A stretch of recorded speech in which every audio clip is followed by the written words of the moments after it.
በስመ አብ ወወልድ ወመንፈስ ቅዱስ አሐዱ አምላክ አሜን። እግዚአብሔር አባታችን ቅድስት ድንግል ማርያም እናታችን መንግሥተ ሰማያት ርስታችን የምትሉ ክቡራን ምእመናን ሆይ በዚህ መርሃ ግብራችን ላይ በመላው ዓለም ያሉ የተቀደሰ ዘይት ሲፈስ ከላያቸው ከታዩ ቅዱሳት ስዕላት ውስጥ ጥቂቱን ብቻ ይዤላችሁ ቀርቤያለሁ። ሊቁ በመልክዓ ስዕል ላይ በኢትዮጵያ ወግብጽ ወሶሪያ በአንጾኪያ ወሮም ለስዕላትኪ ዘሃለዋ ማርያም ሰላም በኢትዮጵያና በግብጽ በሶሪያ በአንጾኪያና በሮም ያሉ ለሆኑ ለስዕላቶችሽ ሰላምታ ይገባል በማለት እንደመሰከረ በመላው ዓለም ባሉ ቅዱሳት ስዕላት ላይ ታላላቅ ተአምራት ይደረጋል። ሊቁ በድጋሚ በመልክዓ ስዕል ላይ ከእመቤታችን ከስዕሏ ሕሙማን የሚፈወሱበት ወዝ ይፈስ እንደነበረ ሲገልጽ ሰላም ለስዕልኪ ሀፈ ማህየዌ በጼዴንያ ወግብጽ ዛዋሃዘት በኢህሳዌ ያለማበል በእውነት በጼዴንያና በግብጽ የሚያድን ወዝን ላፈሰሰች ስዕልሽ ሰላምታ ይገባል በማለት ያመሰግናል። ታላቁ ሊቅ አባ ጽጌ ድንግልም በማሕሌተ ጽጌ መጽሐፉ ላይ ከቅድስት ድንግል ማርያም ስዕል ወዝ ስለመፍሰሱ ስዕልኪ ማርያም ጸገየት ስጋዌ ከመጸገነት ትጸጊ ጽጌያተ ለስርጋዌ ሳህለ ተአምርኪ እኩን ለትውልደ ትውልድ ዜናዌ ቅብእኒ ሀፈ ስዕልኪ ወፈውስኒ እምደዌ እስመ በህምዙ አቁሰለኒ አርዌ።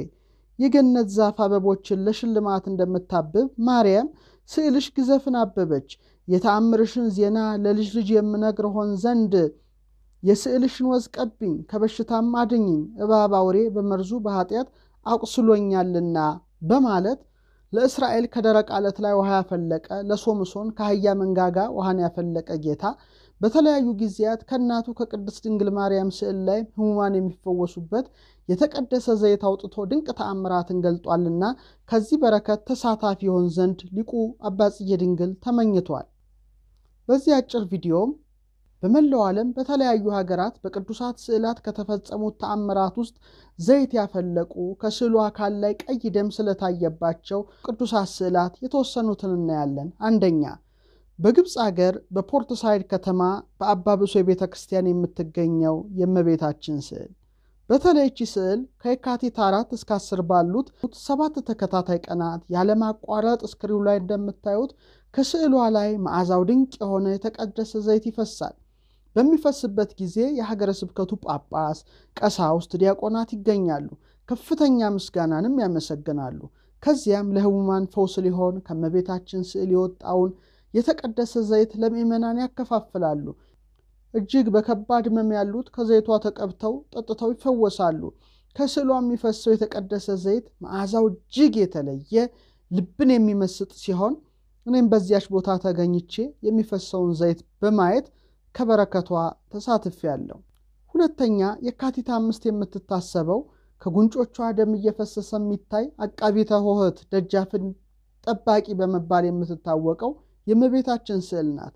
ሊቁ አባ ጽጌ ድንግል በማሕሌተ ጽጌ ድርሰቱ ላይ ቦ ዓመት ትረከብ ምስለ ቃለ ነገር ጥዑም ወቦ ዓመት ትረአይ በለቢሰ አባል ልምሉም ስዕልኪ ማርያም ጽጌ ተአምር አዳም ወአመዘበጣ በሰይፍ አይሁዳዊ ርጉም እምኔሃ አንጸፍጸፈ ደም። ጡም ቃልን በመናገር የምትገኝበት ጊዜ አለ። ስዕልሽ የለመለመ ስጋን በመልበስ የምትታይበት ጊዜ አለ። ማርያም ስዕልሽ የተአምር አበባ ናት። ርጉም አይሁዳዊ በሰይፍ በመታት ጊዜ ከእርሷ ደም ተንጠባጠበ ይላል። ስለዚህ ስዕል በተለያየ ቦታ ላይ በስፋት ስለገለጽኩኝ የዚህ ስዕል ኮፒ የሆነች ዘይት ስለምታፈሰው ስዕል እስቲ ስክሪኑ ላይ ላሳያችሁ። እቺ ሶስተኛ የምታዩት በሐዋይ የምትገኘው የአቃቢተ ሆህት ከጉንጮቿ ደም የሚፈሰው የአይቬሮን ስዕለ ማርያም ናት። የአምላክ እናት የተቀደሰ ስዕሏ ለ13 ዓመታት በትንሣኤ ጊዜ የተቀደሰ ዘይትን ታፈልቃለች። በሰሙነ ሕማማት ደረቅ ስትሆን የተቀደሰ ዘይትን በቀዳም ስዑር ጀምራ በትንሣኤ ዕለት እጅግ ማፍሰስ ትጀምራለች። ከዚያም በፈለቀው ዘይት የረሰረሰው ጥጥ ተጨምቆ እንደምታዩት ለምእመናን በካህናት ይሰጣል። እጅግ ይደንቃል። አራተኛ፣ ይቺ በኢትዮጵያ በአዲስ አበባ የምትገኘው የወይዘሮ አልማስ ለገሰን አይን ያበራች ከጉንጮቿ ደም የሚፈሰው የአይቬሮን ስዕለ ማርያም ናት። ይቺ የተቀደሰ ስዕል አይን ያበራች ስትሆን በስክሪኑ ላይ እንደምታዩት አልፎ አልፎ ወዝ በተለያዩ የስዕሏ ክፍል ላይ የሚታይ ሲሆን አጠገቡ ያለችው የእመቤታችን ስዕል ከዓይኗ በዚህ መልኩ እንባ ሲፈስ ይታያል። በዚሁ አጋጣሚ እንባን ሲያፈሱ የታዩ ቅዱሳት ስዕላት በተለያዩ ሀገራት ሲኖሩ ዊፒንግ አይከንስ ይባላሉ። ለምሳሌ እቺ የምታዩት የእመቤታችን ስዕል እንባን ስታፈስ ይታያል። በመቀጠል የቅድስት ሐና ስዕልም እንደዚሁ እንባን ስታፈስ ይታያል። በአምስተኛ ደረጃ የምናየው የአምላካችን ሥራ በእጅጉ የሚደንቅ ነውና ከቅዱሳት ስዕላት የተአምር ደም ሲፈስ በተለያየ ጊዜ መታየቱ ነው። ከዚህ መካከል ከጌታችን ስዕል ይህ የምታዩት ከምሽት እስከ ጠዋት ሲፈስ የታየ ቀይ ደም ነው። ለ2 ሳምንት ከዚህ ቅዱስ ስዕል ደም ፈሷል። ይህን የጌታን ስዕል ምእመናን ሻማ እያበሩ የተሳለሙት ከቆዩ በኋላ በመጨረሻም የስዕሉ ባለቤት ለጳጳሳት ይህን ታላቅ የጌታን ስዕል አስረክበዋል።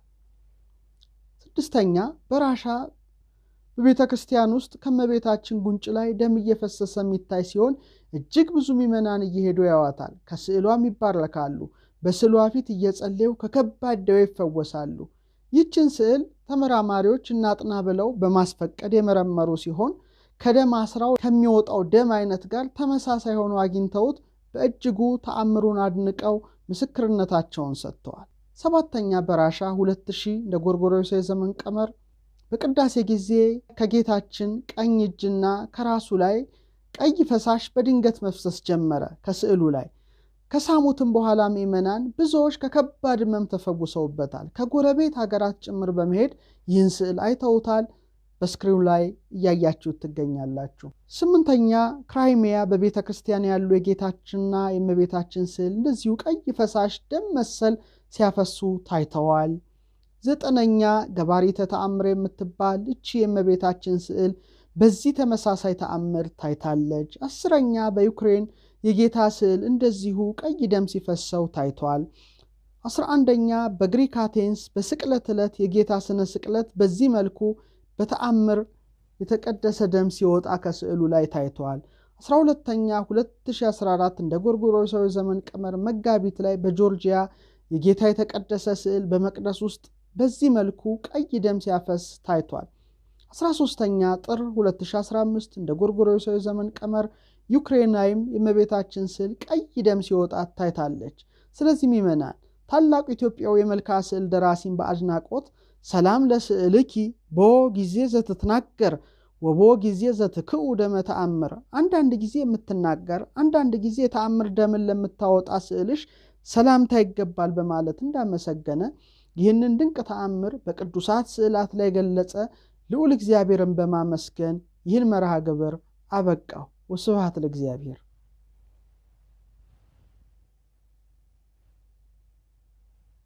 The Virgin Mary reminds us with the miracle by having some of the oil comes out of the pictures of Virgin Mary. And even if I took the picture here with me, here in the bishopric house, and we put another picture in St. Bishoy Church, the two pictures get oil out of them every year at the same time, the 3rd week of February. And thousands of people come and see the wonderful thing of the oil coming out. It has no color, just like looking like a perfumed oil. Virgin Mary had given to us its natural oil like that. It doesn't have any color, just white, but its smell is very, very deep, and many miracles have been performed through this oil. Bishop Tadros invited us to the bishopric, where he gladly showed us some of these oil-living icons. Signs of the oil on the icons was evident to both our eyes and in the stains at the bottom of the icons and by feel.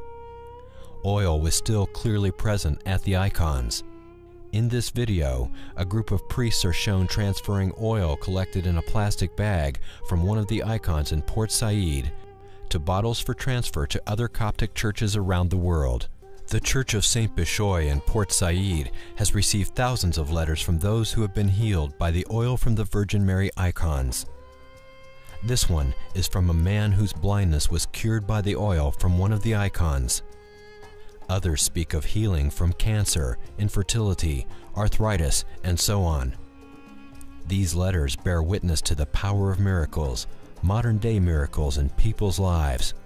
And these miracles all represent the divine confirmation of the miracle that took place with Samia in 1990. But wait, the miracle of Samia doesn't stop here in Egypt. Rather, it goes on to the Western world.